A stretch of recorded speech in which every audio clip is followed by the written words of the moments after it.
बेवा माँ ने अंकल का कर्जा उतारने के लिए उन्हें राजी किया। मेरी बेवा माँ बहुत खूबसूरत थी। उन्होंने दुकान खरीदने के लिए अब्बा के दोस्त से 3 लाख रुपए का कर्जा लिया था। अंकल अब जब भी घर आते अम्मी मुझे बहाने से दुकान पर भेज देती। एक दिन मैं दुकान पहुंची तो देखा चाबियां भूल आई हूँ। घर वापस आई तो माँ के कमरे का नजारा देखकर दंग रह गई। माँ और अंकल, मेरा नाम मुकद्दस है। मैं और मेरी माँ मार्केट से ही निकल ही रहे थे कि तभी बारिश शुरू हो गई। वहाँ कोई ऑटो वाला भी नहीं था, इसीलिए हम दोनों माँ बेटी किनारे खड़े होकर बारिश खत्म होने का इंतजार करने लगे। तभी अचानक एक कार आकर हमारे करीब रुकी। शीशे को नीचे करके उसमें बैठे हुए आदमी ने जब हमसे कुछ कहना चाहा, तभी बारिश के शोर में उसकी आवाज ठीक से हमारे कानों तक नहीं पहुंच पाई। लेकिन हम इतना तो समझ गए थे कि वो आदमी हमसे गाड़ी में बैठने के लिए बोल रहा है। जब गर्दन नीची करके उस आदमी को हमने गौर से देखा तो फिर हमें उसे पहचानते हुए देर न लगी कि ये तो हसन अंकल थे, पापा के एक बहुत पुराने दोस्त थे। कुछ ही देर में हम दोनों माँ बेटी हसन अंकल की गाड़ी की पिछली सीट पर बैठे हुए थे। हसन अंकल कभी हमारे पड़ोस में ही रहते थे, लेकिन कुछ साल पहले ही ये कॉलोनी छोड़कर करीब की एक महंगी सोसाइटी में रहने के लिए चले गए। हमारे बैठने के बाद गाड़ी स्टार्ट करते हुए हसन अंकल ने पूछा, भाभी घर में सब ठीक तो है ना? अम्मी ने कहा, हाँ सब ठीक है। आप बताइए आपकी बीवी कैसी है और बच्चे वगैरह कितने हैं? अंकल ने जवाब दिया, भाभी जब बीवी ही नहीं है तो फिर बच्चे कहाँ से आएंगे? माँ ने बड़ी ही हैरानी से पूछा, क्यों, क्या हुआ आपकी बीवी को? जब आप हमारे पड़ोस में रहते थे तभी तो शादी हुई थी आपकी। अंकल ने कहा, वो शादी चल ही नहीं पाई। 2 साल में ही हम दोनों की तलाक हो गई और पिछले साल ही ये केस खत्म हुआ है और मुझे उसके बदले में 50 लाख रुपए देने पड़े। अंकल की बात सुनकर माँ ने बड़ी ही हैरानी से उन्हें देखा और फिर उनसे बोली, ये तो बहुत ही बुरा हुआ, माफ कीजिएगा, मुझे इस बात की बिल्कुल भी भिनक नहीं थी। अंकल ने कहा कि हाँ, खबर आपको होगी भी कैसे, आखिर मैं तो कॉलोनी छोड़कर सोसाइटी में जो रहने चला गया हूँ और बिजनेस के सिलसिले में अब मैं इतना मसरूफ रहता हूँ कि कहीं भी मुझे आने जाने की फुर्सत ही नहीं मिलती। और जब लियाकत साहब थे तब उनसे कभी कभार मेरी फोन पर बात हो जाया करती थी। खैर छोड़िए, आप मेरा नंबर ले लीजिए। अगर कभी किसी भी चीज की आपको जरूरत हो तो बेझिझक मुझे फोन कर लीजिएगा। अंकल ने माँ को अपना विजिटिंग कार्ड दिया, जिसे माँ ने अपने पर्स में रख लिया और कुछ देर में ही हम दोनों घर पहुंच गए थे।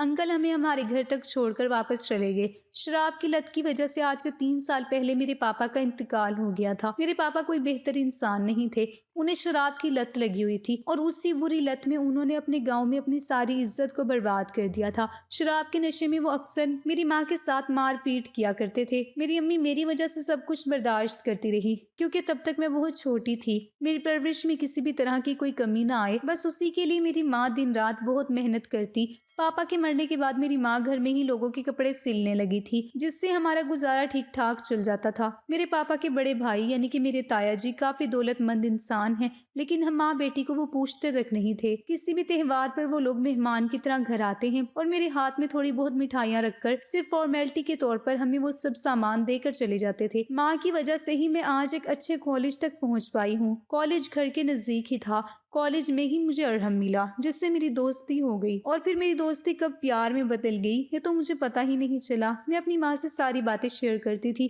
लेकिन अरहम वाली बात मैंने माँ को अभी तक नहीं बताई, क्योंकि एक तो माँ वैसे भी परेशान रहती थी। इस पर अगर मैं उन्हें ये बताती कि मैं किसी लड़के से प्यार करती हूँ तो शायद वो और भी ज्यादा दुखी हो जाती। मेरी कॉलेज की छुट्टियां थी, इसलिए अब मैं पूरे दिन घर में ही रहती थी और माँ के काम में थोड़ा बहुत हाथ बटा दिया करती थी। घर के पास ही एक नई मार्केट बनकर तैयार हो रही थी। उसी मार्केट में मेरी माँ लेडीज गारमेंट्स की एक दुकान शुरू करना चाहती थी। इसी सिलसिले में आज हम मार्केट गए हुए थे, जहाँ से हमारी मुलाकात हसन अंकल से हो गई। मार्केट में दुकान खरीदने के लिए माँ को 5 लाख रुपयों की जरूरत थी। मेरे ताया के लिए 5 लाख रुपए कोई बहुत बड़ी रकम नहीं थी और अम्मी उनसे मांग भी लेती तो शायद वो उन्हें दे भी देते, लेकिन माँ ने उधार लेना बिल्कुल भी मुनासिब नहीं समझा। हम दोनों माँ बेटी घर में एक सहेली की तरह ही रहते थे। मेरी माँ अपनी हर मुश्किल में मुझसे बात करती तो मैं भी अपनी कॉलेज लाइफ की बातों को माँ से ही शेयर कर लेती थी। 1 महीना गुजर गया था। उसी बीच माँ दुकान के लिए 5 लाख का लोन लेना चाह रही थी, इसलिए पिछले 1 महीने से मेरी माँ बैंक का चक्कर लगा रही थी, लेकिन बैंक से उन्हें सिर्फ 1 लाख का ही लोन मिल पाया। गोल्ड गिरवी रखकर माँ ने 1 लाख का और इंतजाम कर लिया और ये 2 लाख रुपए उस दुकान वाले को दे आई। अब बाकी के 3 लाख रुपयों के लिए माँ ने उस दुकान वाले से 2 महीने का वक्त ले लिया, लेकिन अब माँ को 2 महीने के अंदर अंदर ही 3 लाख रुपयों का इंतजाम करना था। सुबह उठकर मैं अपनी पढ़ाई में मशगूल हो गई और माँ किचन में सुबह खाना बनाने के बाद झाड़ू भी लगा रही थी। कुछ देर में हाथों में झाड़ू लिए वही मेरे कमरे में आ गई और बोली, मुकद्दस, मेरे दिमाग में एक बात आ रही है। मैंने कहा, बोलो माँ। माँ ने कहा, रुपयों के लिए एक बार क्या मैं हसन से बोल कर देखूं? मैंने कहा, हसन अंकल के पास अगर पैसे नहीं हुए तो फिर भी आप एक बार उनसे बात करके देख लीजिए। माँ ने झट से हसन अंकल का कार्ड निकाला और अपने फोन पर उनका नंबर डायल कर दिया। अंकल ने फोन उठाया। उन्होंने उधर से कहा, हेलो कौन? और माँ ने कहा कि मैं लियाकत की बीवी सुमैया बोल रही हूँ, क्या आपने मुझे पहचाना? अंकल ने कहा, अरे भाभी कैसी हैं आप, और आपने मुझे कैसे याद किया? माँ ने हिचकिचाते हुए हसन अंकल के सामने अपनी सारी परेशानी को बयान कर दिया। अंकल ने कहा कि भाभी मैं अभी ऑफिस में हूँ और शाम को लौटते वक्त मैं आपके घर की तरफ से ही होता हुआ जाऊंगा। अंकल का फोन कटने के बाद माँ थोड़ा परेशान लग रही थी। उनकी परेशानी को मैं भाप गई, इसीलिए मैं माँ के करीब गई और बोली कि आप बिल्कुल भी टेंशन मत लीजिए। जब अंकल घर आने के लिए बोल रहे हैं तो इसका मतलब यही है कि वो हमारी कुछ ना कुछ मदद जरूर करेंगे। शाम के 7 बजे थे कि घर के बाहर एक गाड़ी की रुकने की आवाज सुनाई दी। मुझसे पहले ही माँ दरवाजे तक पहुंच गई थी और उनके पीछे पीछे मैं भी चली गई। हम दोनों को यकीन था कि हसन अंकल ही आए होंगे, लेकिन बाहर तो मेरे ताया और ताई खड़े हुए थे। उनके साथ मेरी कजन अनाया भी थी। तीनों लोग घर में आए और फिर चाय नाश्ते के बाद ताया ने हमें बताया कि अनाया अपनी पढ़ाई मुकम्मल करने मलाइशिया जा रही है। देर रात उसकी फ्लाइट है।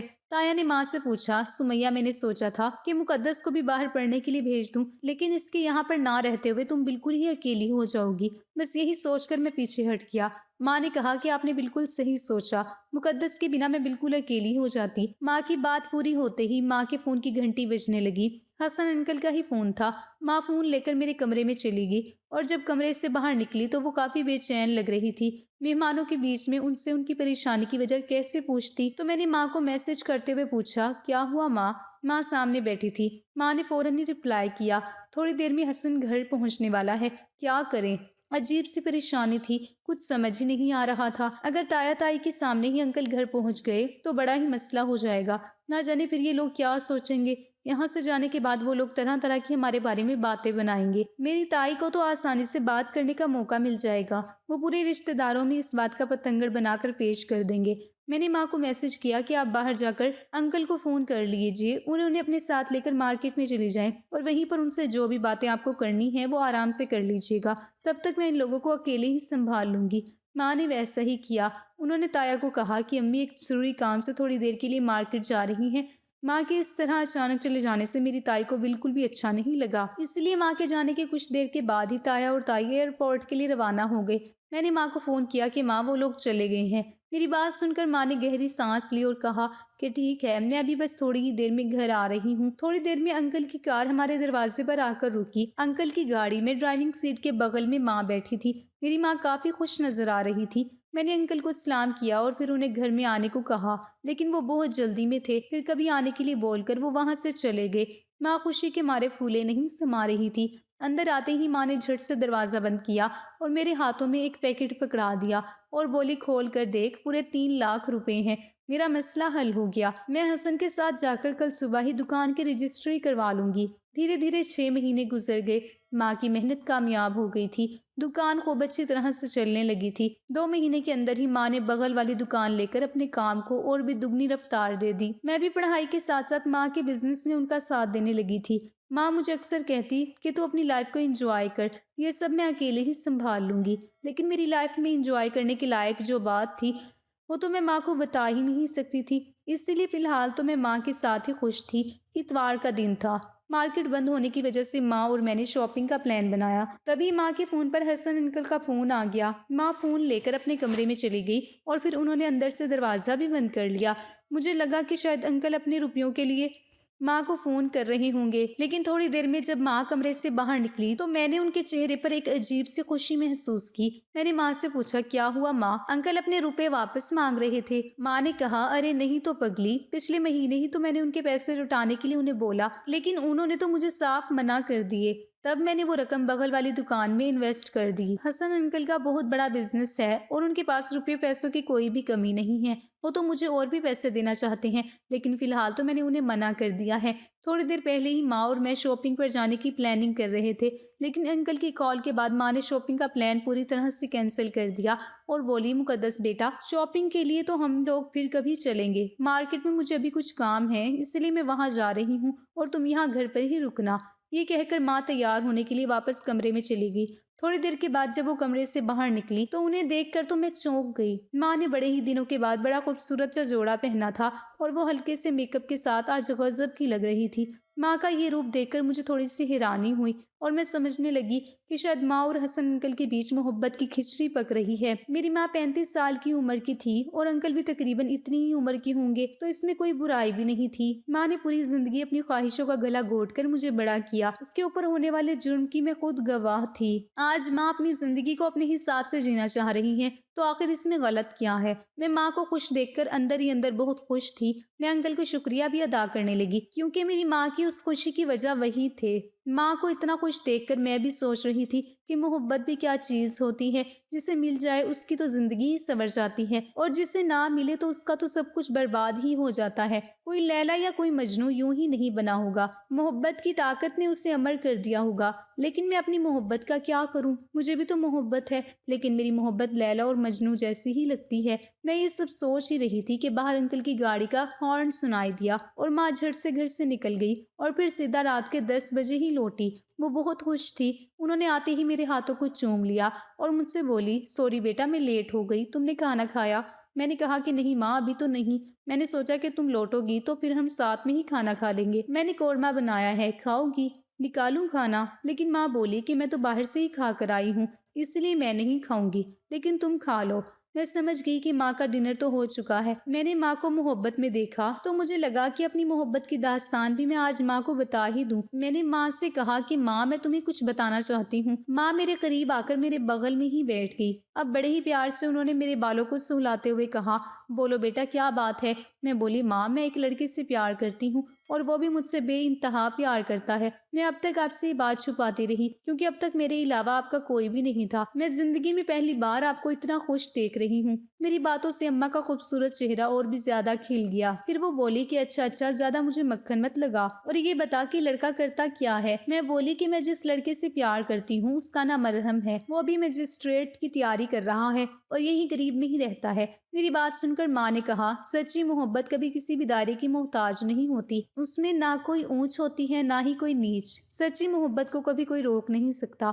ये बात तूने अब तक मुझे क्यों नहीं बताई? चल अभी के अभी मेरी बात करवा अरहम से। माँ के कहने पर मैंने फौरन ही अरहम को फोन लगा दिया। उसे बता दिया कि आज मैंने माँ को तुम्हारे और मेरे रिश्ते के बारे में सब कुछ बता दिया है और इसीलिए अब तुमसे बात करना चाहती हैं। थोड़ी ही देर के बाद मैंने माँ को फोन पकड़ा दिया और फिर उनसे कहा कि लो आप अरहम से बात कर लो। माँ ने अरहम से बहुत लंबी चौड़ी बात की। माँ ने उससे उसके घर वालों से लेकर उसकी पढ़ाई और उसके फ्यूचर को लेकर भी सारे सवाल कर डाले। फोन रखने के बाद माँ बहुत खुश थी। बोली कि मुकद्दस मुझे तेरी पसंद पर नाज है बेटा, अरहम एक बहुत ही अच्छा इंसान है और देखना एक दिन वो बहुत बड़ा जज बनेगा। मेरे दिल पर जो बोझ था वो उतर गया था। अब मैं भी माँ की तरह ख्वाबों की हसीन दुनिया में उम्मीदों के पंख लगाकर उड़ने लगी थी। अपने काम से फ्री हो लेने के बाद ज्यादातर वक्त माँ के साथ ही गुजरता था। माँ घर में रहती तो भी हसन अंकल के ख्यालों में ही डूबी डूबी सी रहती। हर वक्त मुझसे अंकल की ही बातें करती रहती और वक्त मिलते ही अंकल से फोन पर लग जाती थी। जल्द ही माँ ने गाड़ी भी ले ली। मैं हैरान थी कि माँ ने इतनी जल्दी ड्राइविंग आखिर कैसे सीख ली। माँ ने मुझे भी ड्राइविंग सिखा दी। अब तो हम दोनों माँ बेटी अपनी गाड़ी से ही शॉपिंग करने जाते और अपनी शॉप पर भी जाते और कभी कभी दिल करता तो कार को लेकर कहीं भी निकल जाते और दो सहेलियों की तरह हम खूब मस्ती करते। सुबह के 8 बजे तक माँ अपनी कार से शॉप पर जाने के लिए मार्केट निकल जाती। अक्सर मैं आराम से ही पहुंचती या कभी कभी नहीं भी पहुंचती। मेरे ना जाने पर भी माँ सब कुछ अच्छे से हैंडल कर लेती। कहते हैं कि इश्क छुपाए नहीं छुपते। मेरे ताया इसी सोसाइटी में रहते थे जिसमें हसन अंकल का घर था। माँ और अंकल के बीच पक रही मोहब्बत के पुलाव की गंध मेरी ताई तक पहुंच चुकी थी। सुबह जब मैं बाथरूम में थी कि तभी माँ की आवाज आई, मुकद्दस बेटा मैं शॉप के लिए निकल रही हूँ, तुम्हारा दिल करे तो तुम आराम से दुकान पर पहुंच जाना।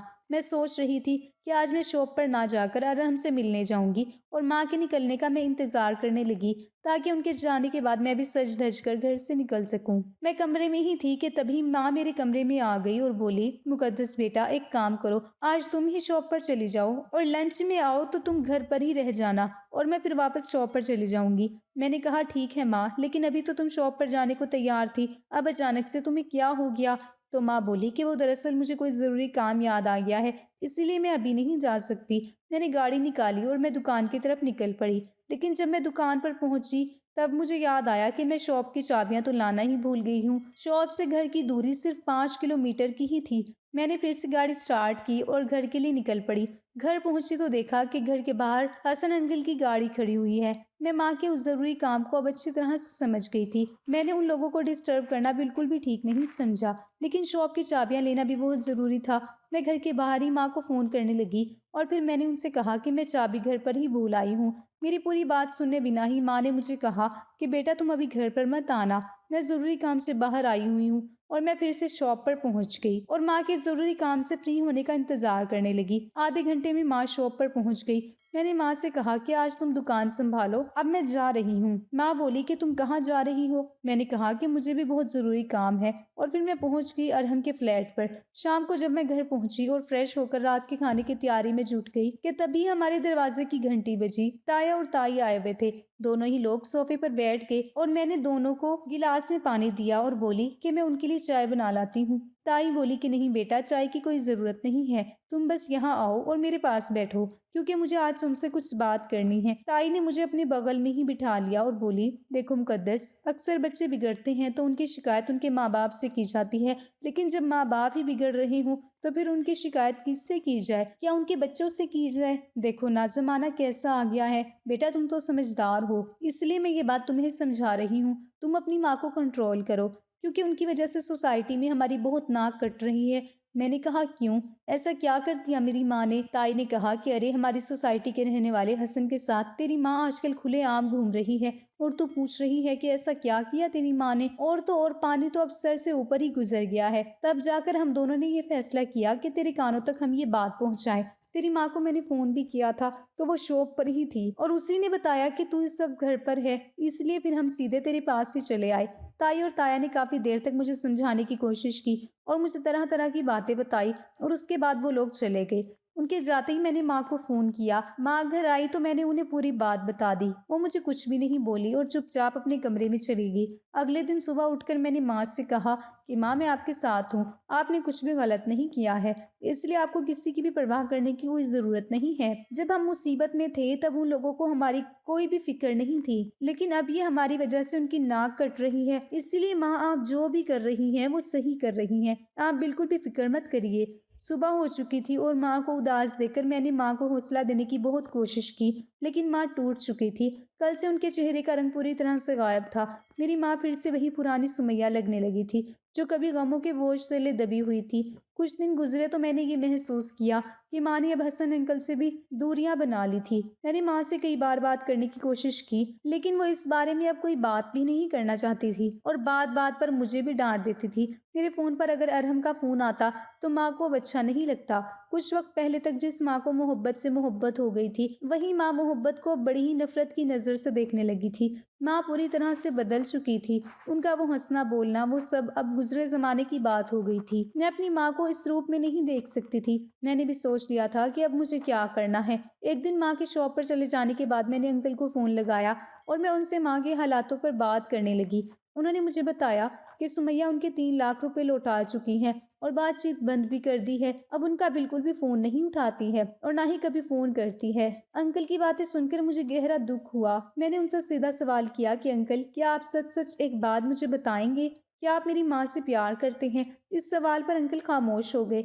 मैंने फिर से पूछा, आप बताइए कि आप क्या चाहते हैं? अंकल क्या आप मेरी माँ से शादी करने की हिम्मत रखते हैं? अंकल ने जवाब दिया कि हाँ मैं सुमैया से शादी करना चाहता हूँ, लेकिन पिछले कुछ दिनों से सुमैया पूरी तरह से बदल चुकी है। एक दिन सुमैया मेरी सोसाइटी में मेरे साथ ही थी और हमें आपके ताया ने देख लिया। उन्होंने फिर पूरी सोसाइटी में इस बात का पतंगड़ बनाकर पेश किया। तभी से सुमैया ने मुझसे बात करनी बंद कर दी है। अब तो वो ना तो मेरा फोन उठाती है और ना ही मुझसे मिलने आती है। अब तुम ही बताओ कि इसमें आखिर मेरी क्या गलती है, मैं क्या करूं? मैंने कहा कि ठीक है, कल संडे है, क्या आप कल सुबह मेरे घर आ सकते हैं? अंकल ने सुबह घर आने का वादा करके फोन काट दिया। रात को माँ घर आई तो मैंने माँ को कुछ भी नहीं बताया। सुबह हुई तो मैं जल्दी से उठ गई। आज संडे का दिन था, इसीलिए मैंने माँ को भी नहीं जगाया। सुबह के 8 बजते ही अंकल घर पहुंच गए उनकी आवाज़ सुनकर माँ भी अपने कमरे से बाहर आ गई और उन्होंने अंकल की तरफ बड़ी ही हैरानी भरी नज़रों से देखा और उनसे बोली कि तुम यहाँ क्या लेने आए हो। अंकल कुछ कहते कि तभी मैं बोल पड़ी।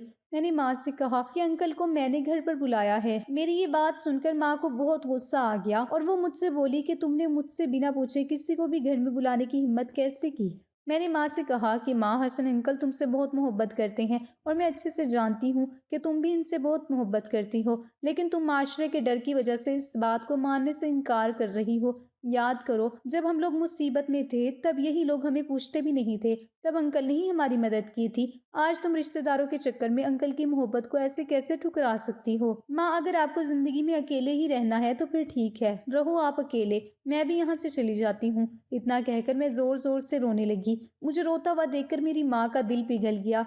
माँ बोली, देख मुकद्दस, मेरे लिए तू ही सब कुछ है, मैं सब कुछ सह लूंगी, लेकिन अगर कोई मेरी वजह से तुझे गालियां दे, ये मैं बिल्कुल भी बर्दाश्त नहीं कर सकती। उस दिन तेरे ताया और उनकी बीवी दोनों ही मेरी शॉप पर आए थे और सबके सामने उन्होंने मुझे जलील किया था। मैं भी क्या करती, तू अब बड़ी हो चुकी है और तेरी भी शादी की उम्र है। ऐसे में मैं अपनी शादी के बारे में सोचूं तो फिर लोग क्या कहेंगे, इसलिए मैंने हसन से दूरियां बना ली। मुझे मालूम था कि मेरी माँ मुझसे बेहद मोहब्बत करती है और अंकल से भी बेइंतहा प्यार करती है। मेरे रो देने से थोड़ी देर में ही घर का पूरा माहौल ठीक होने लगा था।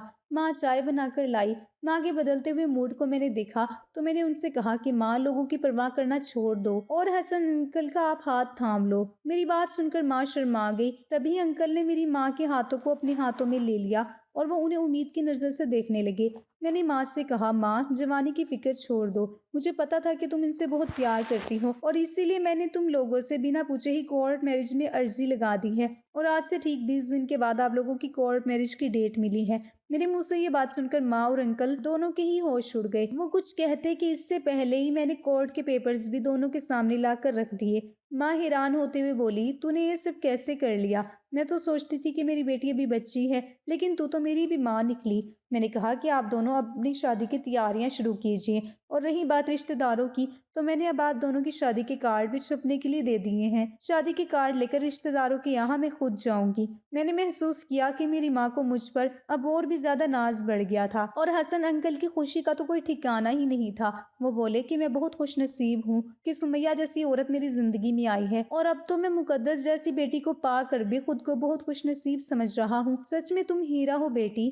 माँ और अंकल अब फिर से पहले जैसे एक दूसरे से बातें करने लगे। दोनों को इतना खुश देखकर मुझे भी जरूरी काम याद आ गया। मैं गाड़ी की चाबी उठाकर बाहर निकल गई और बोली कि माँ, मैं जरूरी काम से बाहर जा रही हूँ। दोनों को घर में अकेला छोड़कर मैं जाने लगी तो दोनों शर्मा गए और मैं घर से बाहर निकल आई। मैं शादी की तैयारियों में लग गई थी और अंकल ने भी अपनी शादी के बाद की रिसेप्शन पार्टी के लिए होटल बुक कर लिया था। अगले दिन कार्ड्स छपकर आ चुके थे। मैंने सबसे पहले कार्ड अपनी ताई के घर देना ही मुनासिब समझा। मैं माँ को बिना बताई ही उनकी सोसाइटी में उनके घर पहुंच गई। मैंने डोर की बेल बजाई तो ताई ने ही दरवाजा खोला और मुझे यूं अचानक सामने देखकर ताई बड़ा ही चहकते हुए बोली, अरे कैसी हो मुकद्दस, आज तुम रास्ता कैसे भटक गई? मैंने कहा कि दरअसल मुझे ज़रूरी काम था, इसीलिए आई हूँ। मैं ताई के ड्राइंग रूम में बैठ गई। ताई बोली, उस दिन तेरे पास से होकर मैं तेरी माँ की शॉप पर गई थी और फिर मैंने उससे काफ़ी समझाया कि ये सब ठीक नहीं है। घर की बच्चियों की शादी की उम्र में अगर माँ ही इस तरह की हरकतें करेगी तो फिर ये कितनी शर्म की बात है, जिससे बच्चों पर बुरा असर पड़ता है। उस दिन की बात का काफ़ी असर हुआ है तेरी माँ पर। लगता है कि अब सुधर गई है। देख, मैं तेरी माँ की जिठानी हूँ। अगर वो गलत रास्ते पर जाएगी तो फिर मेरा ये फर्ज बनता है कि मैं उसे सही रास्ते पर लेकर आऊं। बोल, चाय पिएगी? मैंने कहा, नहीं बड़ी अम्मी, मैं थोड़ा जल्दी में हूँ। मैं ताई का लेक्चर सुनने के लिए नहीं आई थी। मैंने सीधे कार्ड निकाला और उनके हाथों में थमाते हुए बोली, बड़ी अम्मी, ये शादी का कार्ड है, इसे रख लीजिएगा। आप शादी में बड़े पापा के साथ ही आइएगा। कार्ड देखकर ताई के चेहरे पर मुस्कुराहट झलकने लगी। बोली, अरे लड़का भी देख लिया और शादी भी तय कर ली और तू अब बता रही है? खैर छोड़, ये तो बड़ी खुशी की बात है। बता, मेरा दामाद करता क्या है? मैं खड़ी हो गई और दरवाजे तक पहुंच गई। मैंने ताई से कहा, लड़का रियल स्टेट का बिजनेस करता है। ताई, वो आपका दामाद नहीं है। आप कार्ड को अच्छे से पढ़ लीजिएगा। मैं जा रही हूँ। मैं अपने घर आ गई और मैंने माँ को सब कुछ बता दिया। हम दोनों जोर जोर से हंस रहे थे क्योंकि कार्ड पढ़ने के बाद ताई पर क्या गुजर रही होगी ये तो हम दोनों ही जानते थे। अम्मी की शादी वाले दिन हम जिले के कोर्ट मैरिज में पहुंच गए। माँ और अंकल दोनों मैरिज मजिस्ट्रेट के सामने खड़े हुए थे। माँ की तरफ से गवाह के रूप में मैंने साइन किया था। हमारी मार्केट के कई लोग भी इस शादी में शामिल हुए थे। शादी के जोड़े में माँ किसी हीरोइन से कम नहीं लग रही थी। कोर्ट से निकलते ही हम लोग गाड़ी में बैठ गए। एक बार फिर से हम दोनों माँ बेटी हसन अंकल की गाड़ी में थे, लेकिन अब माँ अगली सीट पर अंकल के साथ ही बैठी थी और मैं पिछली सीट पर बैठी हुई थी। दोनों की खूबसूरत जोड़ी देखकर मैं बेहद खुश हो रही थी। माँ ने कहा, मुकद्दस, अब तू अरहम से कब मिलवाएगी? उसका फाइनल एग्जाम्स हुआ कि नहीं अभी तक? मैं बोली, माँ उसका एग्जाम्स क्लियर हो गया है, मुझे स्ट्रेट भी बन गया है। माँ बोली, इतनी बड़ी खुशखबरी तूने मुझे अभी तक क्यों नहीं बताई और उसे शादी में क्यों नहीं बुलाया? मैंने माँ से कहा, अभी तो आप दोनों अरहम के सामने ही खड़े थे। मैरिज कोर्ट का जो जज था वो अरहम ही तो था। वो थोड़ी देर में ही घर पहुंच जाएगा आप दोनों को मुबारकबाद देने के लिए, लेकिन उसने कहा है कि वो आप लोगों को सरप्राइज देना चाहता है। लेकिन आपने पूछा तो मैंने अरहम का सरप्राइज यहीं पर ख़त्म कर दिया। माँ की खुशी का तो ठिकाना ही नहीं था। माँ के साथ अंकल भी बहुत खुश नजर आ रहे थे। माँ शाम तक घर पर ही रही और फिर शाम को वो अपने दूल्हे के साथ घर जाने के लिए तैयार होने लगी। आज एक बेटी अपनी माँ को रुखसत कर रही थी। माँ चली गई और फिर मैं और अरहम घर में अकेले ही रह गए। कुछ वक्त के बाद ही अरहम ने अपने घर वालों से मेरे बारे में बात कर ली और फिर मेरी और अरहम की भी शादी बहुत ही धूमधाम से हो गई। आज मैं भी अरहम के साथ बहुत खुश हूँ और मेरी माँ भी। दोस्तों, एक माँ अपने बच्चों के लिए सब झेलती है जिसका हमें अंदाजा भी नहीं होता, लेकिन जब माँ की ममता का कर्ज लौटाने की बारी आती है तब हम उसे अकेला छोड़ देते हैं। लेकिन इस दुनिया में कुछ ही लोग ऐसे हैं जो माँ की ममता का कर्ज अदा कर पाते हैं। याद रखिए कि दूसरों की खुशी को समझना भी एक खास बात होती है, और अगर आप में ये खास बात है तभी आप इंसान के हिलाने का हक रखते हैं, क्योंकि इस दुनिया में सभी को खुश रहने का हक है और हर शख्स को अपने पसंदीदा साथी के साथ जीने का भी हक है। ये थी नाजरीन हमारी आज की कहानी। अगर पसंद आई हो तो कहानी को लाइक और शेयर कर दीजिएगा और मेरे चैनल को सब्सक्राइब कर लीजिएगा ताकि मजीद इस तरह की कहानियों का नोटिफिकेशन बर वक्त आपको मिलता रहे। मिलते हैं एक नई वीडियो के साथ, तब तक के लिए अपना ख्याल रखिएगा, दुआओं में याद रखिएगा।